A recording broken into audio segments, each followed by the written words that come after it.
Many people think that tools like ChatGPT can solve every business problem. That is simply not true. If you need to forecast sales, predict customer churn, or identify your most profitable customers, a large language model like ChatGPT is the wrong tool. The right tool is predictive AI. Hi, I'm Joshua Ebner. I'm a 20-year expert in AI, machine learning, and data science. In this video, I'll explain what predictive AI is, how predictive AI is different from large language models and agents, and how companies can use predictive AI to make better decisions and drive more revenue, more profit, and high ROI. So first, let's talk about what predictive AI is. AI is much broader than just LLMs. There are different categories of AI, different tools in the AI toolkit, and predictive AI is one of those other types of tools. Whereas large language models typically generate text-based output, predictive AI is different. Predictive AI usually predicts numbers or it predicts categories. In the industry, we actually have a term for this type of AI. We call it supervised learning. This term comes from machine learning. Remember, almost all modern AI, like large language models, is built on top of what we call machine learning. We are teaching artificial digital systems how to perform specific types of tasks. That's machine learning. Okay, so predictive AI, we're typically using supervised learning for these systems, and there are further two major types of supervised learning, these predictive models. As I said, there are systems that predict numbers. We call these regression models, and there are systems that predict categories. We call these classification systems. Now, these systems might sound maybe a little bit simplistic compared to a large language model. You can go to an LLM and ask it questions and have conversations. What I want you to understand is that these types of predictive systems, classification systems and regression systems that predict categories and numbers respectively, most of the major companies of the last 15 or 20 years, like all the FAANG companies, Facebook, Apple, Amazon, Google, as well as many industry-leading banks and insurance firms, they dominated their industries in very large part due to predictive AI. It's a really important form of AI that you should be using alongside large language models. Next, let's talk about some major business use cases. There are some classic use cases that are used across a range of businesses, and I want you to be familiar with these so you can figure out maybe where you can use predictive AI in your business. Okay. The first one is churn prediction. This is a classic marketing use case. Let's say you have a subscription service or you have a retainer program for some of your clients. One of the biggest leaks in your revenue bucket is customers that churn out. They are customers and then they stop being customers. We call this churn.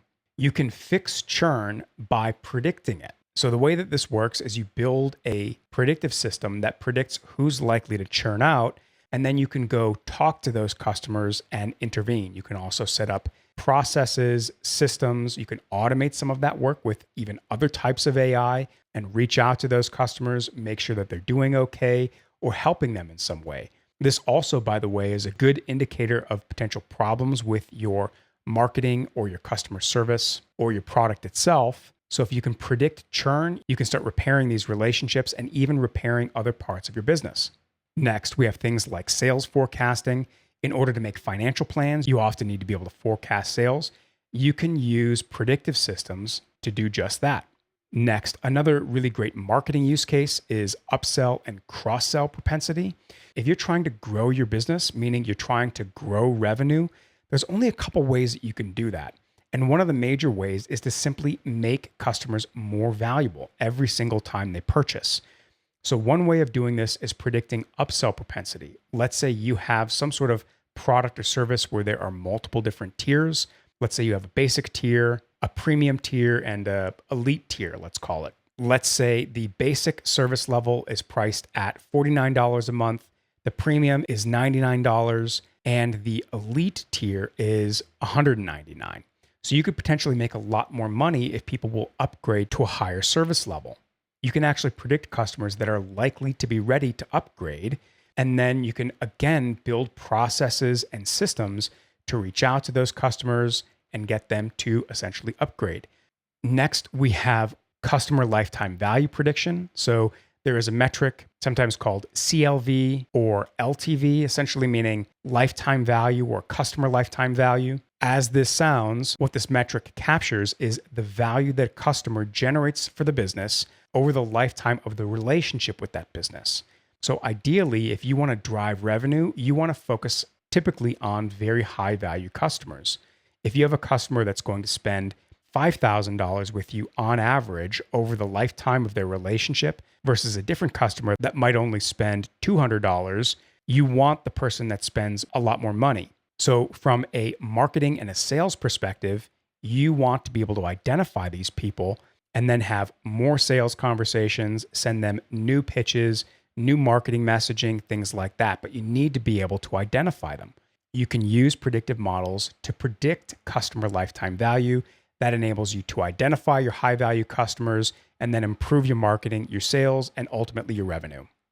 These are just a few of the high level use cases. There are others like operational forecasting. You can use it in some cases for HR and hiring.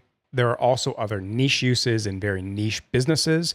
The point here is, though, that you can use predictive models to optimize a variety of different parts of your business, from marketing to sales to finance to operations and beyond.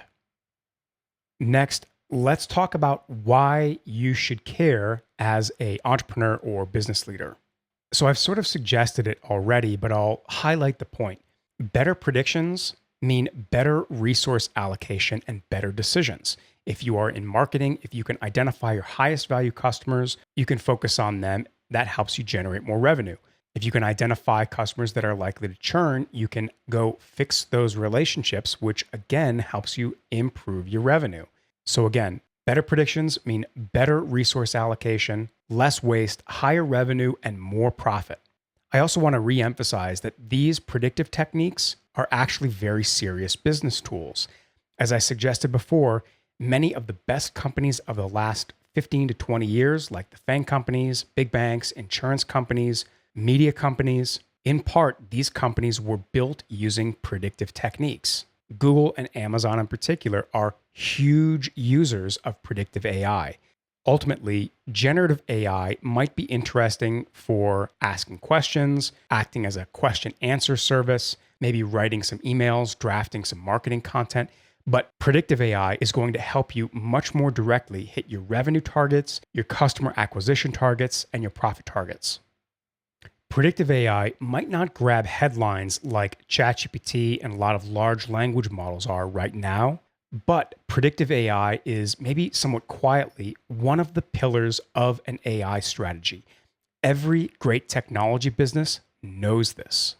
So if you want to use predictive AI in your business, make sure to subscribe. I'm going to be publishing a lot more content on how you can use predictive AI alongside generative AI and agentic systems to drive measurable business results.